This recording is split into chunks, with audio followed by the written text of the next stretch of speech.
Hey, this is Wizwar100. You're the viewers and I'm the reviewer, and welcome to Is It Worth It?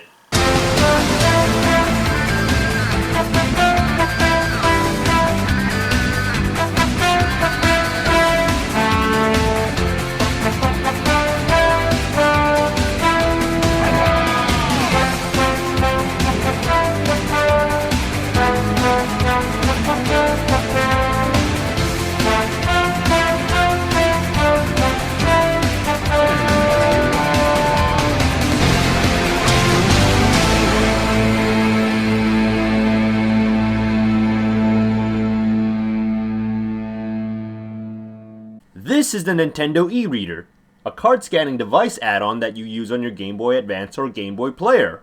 Most of you might have heard of this device, but may not have owned one, much like myself for various reasons. But with the passage of time and patience, I finally got a chance to get my hands on one to take a look and see if it's worth it. Looking at the device, we can see that it's relatively bulky and is probably something you don't want to carry around with you in your pockets. It has the cartridge part that allows you to stick it into a Game Boy Advance port, which means as long as you have a GBA port, you can use the e-reader, which means the Game Boy Player, the Game Boy Advance SP model, and the Nintendo DS, specifically the Lite model, will work. However, you'll probably notice the little link cable port sticking out if inserted into the latter two. It's very clear that the e-reader is intended to be used specifically by the original Game Boy Advance model, or the Game Boy Player. There are actually two versions of the e-reader, one without the link cable port, which is the first model only in Japan, and the Plus model, which is the one we got, simply just called e-reader. There are also the e-reader Game Boy Advance bundles that I've never seen, but it did exist without any extra cards included. With that said, it makes your portable device twice as big and, well, less portable, so unless you intend to keep it in a separate box to carry with you, I don't recommend taking it with you on the go. So let's take a look at what the e-reader can do. First off, let's plug the device in and scan the cards I got from my online purchase. I have an okay amount of cards that I can show off, and I wish I had more, but I can definitely show off most of its features. So let's start with the cards that come with the e-reader if you bought it new and not used, or you bought it used and had it come with cards. The cards you get in the North American version, because other places come packaged with different cards, is the Donkey Kong Jr. pack with 5 cards to scan to play Donkey Kong Jr., a sample pack with a Game & Watch card called Manhole that doesn't require more than 1 card to scan, an Animal Crossing card, and some Pokemon cards. Let's start off with the Appetizer cards from the sample pack. Starting with Manhole, now just so you can see the game clearly, we're going to use the Game Boy Player. By the way, Creatures is involved in this device's creation, much like the Game Boy camera. It's funny how both of these devices had a good or cool idea and opportunity for success, but failed due to unpopularity in America. Also, HAL Laboratories is involved as well, which might explain the Kirby cards. Getting back on track, you'll be greeted by the menu option of Scan Card, which is what we'll be doing most of the time, Communication with Device, which lets you use the e-reader to connect to a GameCube or another Game Boy Advance, and Save Data, which is what it sounds like. It saves data for whatever you scanned into the device that can be saved. Alright, let's scan the Manhole card. You select the Scan Card option and proceed to scanning the card. You can swipe it either way, but it has to be slow enough that it can read the card. Once it has received the dotted information, press A again to confirm for the next scan, which I didn't know the first time and was swiping the card like a madman, thinking the other code was broken from being near a magnet or something. You can see my frustration with that in my random crap checking out the e-reader video. Once the codes have been scanned in, you can now play Manhole, a game in which you save idiots by, what else? Putting manholes in their way to keep them from falling to their doom. You know what would have helped? Getting more manholes, or finishing that bridge, or putting a sign so that these oblivious pedestrians won't get killed. They'll probably find a way to fall off the game anyways. Oh, whatever, this is a really old simplistic game, and it gets real boring after a while. But hey, Nintendo had to start somewhere. Speaking of this game, there was supposed to be a series of Game & Watch games planned, but probably due to the failure of the e-reader, it was never made. Well, enough of that game. Next we have the 3 Pokemon cards, Machop, Machoke, and Machamp. 'Cause he's Machamp! Bad jokes aside, there are a series of Pokemon cards that do a variety of things, from mini-games, to scanning the cards for Pokedex entry, to accessing content in Pokemon Ruby and Sapphire, like fighting trainers and finding Pokemons like Latias and Latios and etc. But the ones that come in the sample pack is a mini-game. Now, the difference that separates these Pokemon cards from regular cards is that they have an e-reader symbol on them that lets you scan the cards, which is obvious upon looking. Okay, after scanning in the cards, we get a small Pokemon minigame called Machop at Work, where Machop punches rocks. Well, they never said the game was going to be amazing, but this is okay for a minigame despite the repetition. If you crush enough rocks, Machop evolves into his higher evolution. While we're on the subject of Pokemon minigames, I did get this weird combination of Ho-Oh and Rapidash. Huh. Well, let's take a look. You need more dot codes to start. Oh, these two cards actually work with each other. Well, I guess that sort of explains the relation between them when you scan it in. It actually makes more sense when you play the game Fire Hoop, where Ho-Oh makes the fire hoops for Rapidash to jump through. So that's why it's these two cards. Anyways, the minigame is actually pretty fun because it's so simple and quick that it doesn't waste your time, like, say, the Machop game. Or Superman 64. I almost feel like saying Chop Shop or Game Chop when I say Machop. Last but not least is the Animal Crossing card, which you can scan into the e-reader, but you can't do anything unless you have the GameCube game as it tells you, which, for the sake of this review, I did buy. Animal Crossing, originally on the N64 and ported to the GameCube, is a life sim game where you live your life out however you choose to in this game. It's pretty fun, though you do need to put a lot of time in it, and plus it is sort of annoying that the time in the game mirrors the time in real life. Like, for instance, if you wanted to buy something from the store but you're playing it at 10 PM at night, you can't go into the store. Of course, you can always screw with the GameCube's clock to change that. But anyways, the Animal Crossing cards that I got are mostly profile cards that when scanned in at the post office after downloading a program onto the e-reader using the communication with device, it gives you items to decorate your house with.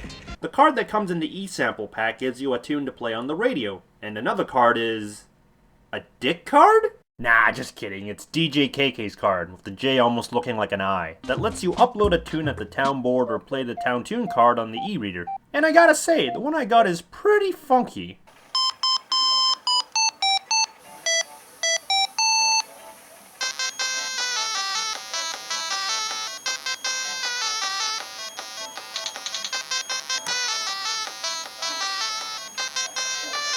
There's also the link patterns that you can scan in at the Able Sisters shop where you can upload designs on the cards.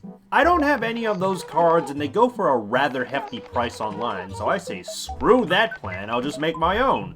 Oh yeah, in order to do all this, you need a Game Boy Advance to GameCube cable to transfer the data to connect to your Game Boy Advance models, which Animal Crossing uses quite a lot for its features in addition to the e-reader. Now, while you can use the DS Lite to play with the e-reader, you can't connect it with the cable, being that it doesn't use link cables, and instead wireless, which is good in this day and age. The cards do have some way to let you use the content via a password, so you can just look up a screenshot of the password, or just something plain obvious like looking at the Town Tune cards. So that's what's in the e-sample pack along with some other cards. Now let's get onto the other card pack that came with the e-reader, Donkey Kong Jr. Now, this is a series of NES games that you can scan into your e-reader to play old NES games. Jumping back to Animal Crossing for a second, there are two NES games you can scan into the game to play, which are Super Mario Bros. And Ice Climber, which sucks because I have neither cards to do that with and getting them is expensive as balls. Going back to the NES cards, they all come with 5 cards to scan, and this may look tedious to just play an old game, and it is, because each card has 2 codes on it that must be scanned in a total of 10 times to play the game. Some only require 9 scans, like the Donkey Kong game. This is probably why Nintendo eventually just released the NES games as NES Classics on a cartridge, because honestly, which one do you think is faster to start up? 3, 2, 1, go!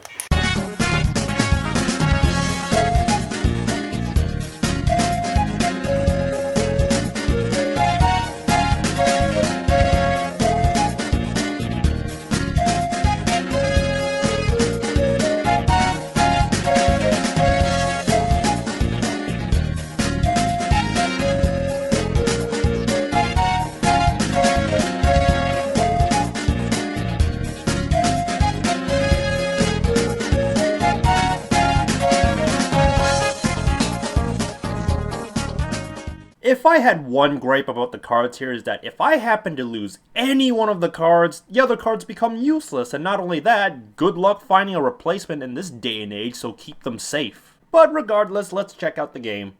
Well, it's Donkey Kong Jr. It's an okay game where you have to avoid hazards and rescue Donkey Kong in each level. It's not bad. If you put some time into it, it can be fun. I mean, it is a full game after all, so what's the loss? The other game I got is Excite Bike, and don't worry, I'll save you the trouble of watching me scan the cards in.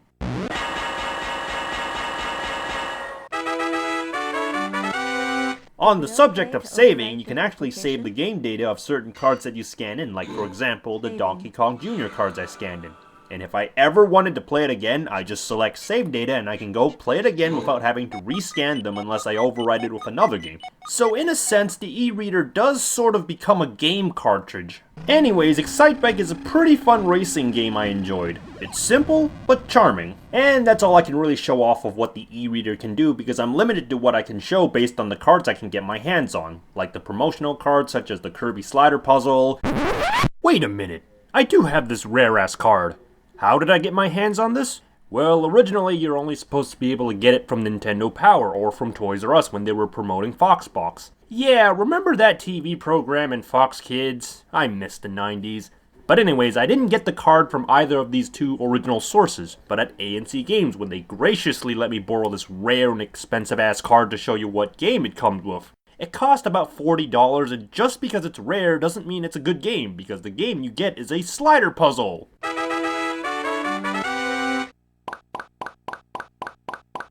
Well, isn't that fun?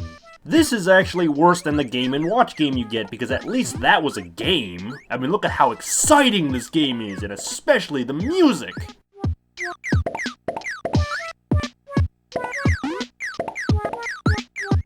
Yeah, this game sucks. I mean, it's so easy to beat and it's such a waste, but I suppose it could have been a lot worse. But going back to the cards I don't have, Air Hockey E, where if you live in Australia, you actually get it packaged in with your e-reader, the E3 2002 promo card, and so on. But that doesn't mean I still can't talk about a few other games that utilize the e-reader.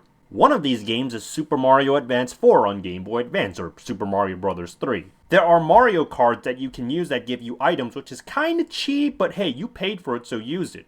Does this make it a pay-to-win game?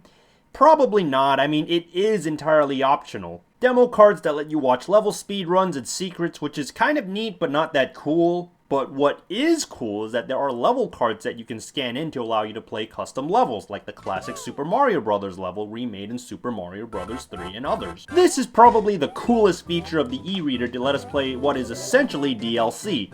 Of course, unlike the DLC we have today, good luck finding those level cards, paying for it, and having that empty void that you can't fill in. Luckily, for those that are willing to go through the trouble to play the level cards, you aren't out of luck, because you can use emulators and a copy of Super Mario Advance 4 save data that has the level cards loaded to play them, and the Japanese level that never got released here due to the discontinuation of the e-reader. The levels are really fun to play, and Nintendo should find some way to release these levels for us to play, because a lot of us are probably missing the chance to play them. Can we say Virtual Console Game Boy Advance section with level cards included? And perhaps using the Amiibo for item cards? By the way, to use any of the cards, you need to have two Game Boy Advances, one with the game and one using the e-reader, and have a cable to connect and transfer data. Yeah, this setup isn't cheap back then, and then in the e-reader select Connect to Game Boy Advance. Speaking of Mario, the Mario vs. Donkey Kong also has e-reader support for extra levels. Although it's mostly for the Japanese version, it's unsure if the non-Japanese versions work. However, you can use an action replay to play these levels. Well, that's almost all the things I can show or talk about except for this Mario Party e-card game. This is also the main reason why I got an e-reader, because I have never heard of this Mario Party game before, and curiosity made me go get it. It's a pretty fun board game in my opinion from what I've played, and there are also some fun e-reader minigames that you can scan in if you have the e-reader, which is not required, but it makes it more fun. Now, I won't talk about Mario Party E since I want to save it for its own video. Now, there are other games that I can go on about, but let's not get into it. So with that said, what do I think of the e-reader? Is it worth it or not? Well, this device certainly did have a lot of potential that never quite shined through that well in America due to lack of popularity, but in Japan it did much better and only discontinued when they stopped with the Game Boys. Personally, I do like this device. I think it's really neat, and I do enjoy collecting cards when it's affordable. But we do have to face facts. The NES games, while kind of a neat idea to scan them in, had too many cards that if you lose them made the rest useless and hard to replace. And also, you can just get the NES Classic Game Boy Advance cartridges instead. The minigame cards like the Pokemon cards, while not all bad, can be kind of boring for the most part after a while. And things like the Animal Crossing items wasn't that vital to get. Oh, it's certainly cool, don't get me wrong. The only real good feature of the e-reader in my opinion is the Super Mario Advance 4 level cards and the Mario Party E minigames. But even then, the setup for Mario Advance 4 is kind of annoying, having to own 2 Game Boy Advances just to do this, or hey, you can probably use the Game Boy Player for this setup, which would make it better. And as much as I enjoy the Mario Party E minigames, it's not necessary to have in order to play the board game. I really wanted to say it's worth getting to check out because I think it's really cool, but if you think about it, it's not worth it, especially in this day and age of 2014. But I guess if you can find a really good deal on the e-reader package with a bunch of cards to use, then in that case, go wild! I feel that Nintendo still has the e-reader card scanning idea in mind with the AR cards on the 3DS and the Amiibo that they have. And I hope that they make something as big and as cool as the e-reader, because there is a big opportunity to do something great with it, like the level cards and such.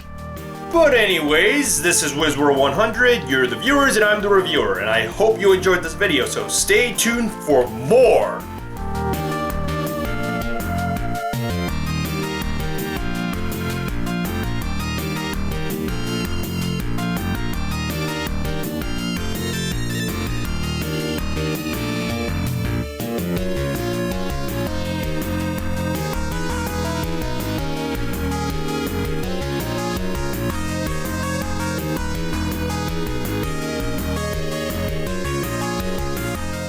Hello everybody, welcome to Quick Cut, where I talk to you about a recent movie I saw, what I thought of it, and the movie I saw on August 16 at the Royal Cinema. And today, we're gonna go take a look at the Sega Genesis that I got when I was in America.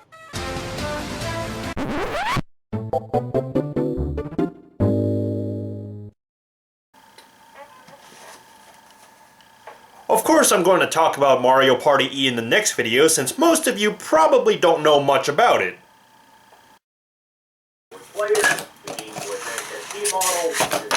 Most